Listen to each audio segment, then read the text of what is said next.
بسم اللہ الرحمن الرحیم۔ السلام علیکم۔ آج کی ویڈیو میں آپ کو حضرت لوط علیہ السلام کا واقعہ سناؤں گی۔ حضرت لوط علیہ السلام کا شہر سدوم الٹ پلٹ ہو جانا والا شہر کہلاتا ہے، جو ملک شام میں واقع ہے۔ حضرت لوط علیہ السلام کی قوم کو نافرمانی کی وجہ سے اللہ تعالیٰ نے پتھروں کی بارش کر کے غرق کر دیا۔ آج کی ویڈیو میں یہ مکمل واقعہ میں آپ کو سنانے والی ہوں، اس لیے ویڈیو اینڈ تک دیکھیے گا اور غور سے سنیے گا۔ حضرت ابراہیم علیہ السلام کی قوم میں سے صرف ان کے بھتیجے حضرت لوط علیہ السلام ان پر ایمان لائے تھے۔ انہوں نے اپنے چچا کے ساتھ عراق سے ہجرت کی اور کچھ عرصے تک شام اور فلسطین اور مصر میں حضرت ابراہیم کے ساتھ دعوت تبلیغ کا تجربہ حاصل کرتے رہے۔ پھر اللہ سبحانہ تعالیٰ نے انہیں پیغمبری کے منصب پر سرفراز کیا۔ حضرت لوط علیہ السلام کو سدوم کی اصلاح پر مامور کیا۔ حضرت لوط جب یہاں پہنچے تو جوان تھے۔ جب اس قوم پر عذاب آیا تو ان کی اولاد جوان ہو چکی تھی۔ حضرت لوط کی یہاں آمد اہل سدوم کے لیے خوش بختی کا ذریعہ تھی۔ در حقیقت حضرت لوط علیہ السلام حضرت ابراہیم علیہ السلام کے چچا زاد بھائی تھے۔ حضرت لوط علیہ السلام کی بستی بحر میت کے جنوب مشرق میں تھی۔ جب حضرت ابراہیم علیہ السلام فلسطین میں مقیم تھے، حضرت لوط علیہ السلام کی قوم کو ہلاک کرنے کا فیصلہ کیا گیا تو ان کی طرف فرشتے بھیجے گئے۔ یہ فرشتے حضرت لوط علیہ السلام کی قوم کی طرف جاتے ہوئے راستے میں حضرت ابراہیم علیہ السلام کے پاس ٹھہرے۔ حضرت ابراہیم علیہ السلام بڑے مہمان نواز تھے۔ انہیں یہ سمجھ نہیں آیا کہ یہ فرشتے ہیں جو انسانی شکل میں ان کے سامنے آئے ہیں وہ اور کھانے پینے سے معذور ہیں، بلکہ انہوں نے انہیں مہمان سمجھا اور فوری مہمانوں کی خاطر توازہ کے لیے بنا ہوا بچڑا لا کر ان کی خدمت میں پیش کر دیا۔ نیز ان سے یہ معلوم ہوا کہ مہمان سے پوچھنے کی ضرورت نہیں، بلکہ جو موجود ہو حاضر خدمت کر دیا جائے۔ حضرت ابراہیم علیہ السلام نے جب دیکھا کہ ان کے ہاتھ کھانے کی طرف نہیں بڑھے تو انہیں خوف محسوس ہوا۔ کہتے ہیں کہ ان کے ہاں یہ چیز معروف تھی کہ آئے ہوئے مہمان اگر ضیافت سے فائدہ نہیں اٹھاتے تو سمجھا جاتا تھا کہ آنے والا مہمان کسی اچھی نیت سے نہیں آیا۔ اس سے یہ بھی معلوم ہوا کہ اللہ تعالیٰ پیغمبروں کو غیب کا علم نہیں دیتے۔ اگر حضرت ابراہیم علیہ السلام کے پاس غیب کا علم ہوتا تو وہ بنا ہوا بچڑا کبھی بھی نہ لاتے اور ان سے خوف محسوس نہ کرتے۔ ان کی اہلیہ حضرت سارہ تھیں جو کہ خود بھی بوڑھی تھیں۔ حضرت لوط کی قوم فحشی کا کام کیا کرتے تھے۔ انہوں نے حضرت لوط کو اپنے یہاں آمد کو خوش دلی سے قبول کیا کیونکہ حضرت لوط اعلیٰ اخلاق اور کردار کے مالک تھے۔ انہوں نے حضرت لوط کے ساتھ اپنی بیٹی کی شادی کر کے ان کو اپنا داماد بنا لیا، اسی لیے قرآن انہیں قوم لوط کہتے ہیں۔ ان کے اس اچھے آغاز پر اللہ تعالیٰ نے انہیں خوشحالی عطا کی۔ یہود کی کتاب تلمود میں لکھا ہے، سدوم کے علاوہ ان کے 4 بڑے شہر اور بھی تھے۔ ان شہروں کے درمیان کا علاقہ ایسا گلزار بنا ہوا تھا کہ جہاں تک نگاہ جاتی بس باغ ہی باغ نظر آتے، جس کے حسن و جمال کو دیکھ کر انسان مدہوش ہو جاتا تھا۔ لیکن حضرت لوط علیہ السلام ان پر جو اخلاقی پابندیاں لگاتے تھے وہ انہوں نے قبول نہیں کی۔ قرآن مجید کے مطابق وہ پہلے سے بہت برے برے کام کر رہے تھے۔ وہ سمجھتے تھے کہ حضرت لوط کی باتیں مان کر ان کی خوشحالی کو دوام حاصل نہ ہوگا بلکہ وہ مان پڑ جائے گی۔ سب سے پہلے انہوں نے غیر قوموں سے اپنے معاملات خراب کیے۔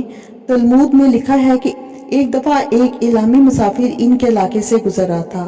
راستے میں شام ہو گئی اور اسے مجبوراً ان کے شہر سدوم میں ٹھہرنا پڑا۔ اس نے اپنے ساتھ مال تجارت اور اپنے کھانے پینے کا سامان رکھا ہوا تھا۔ کسی سے اس نے میزبانی کی درخواست نہیں کی، بس ایک درخت کے نیچے اتر گیا اور وہیں بیٹھ گیا، مگر ایک سدومی اصرار کر کے اسے اٹھا کر اپنے گھر لے گیا۔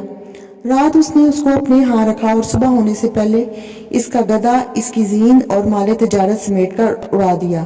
اس نے شور مچایا مگر کسی نے اس کی فریاد نہ سنی، بلکہ بستی کے لوگوں نے اس کا رہا سہا مال بھی لوٹ کر اسے نکال دیا۔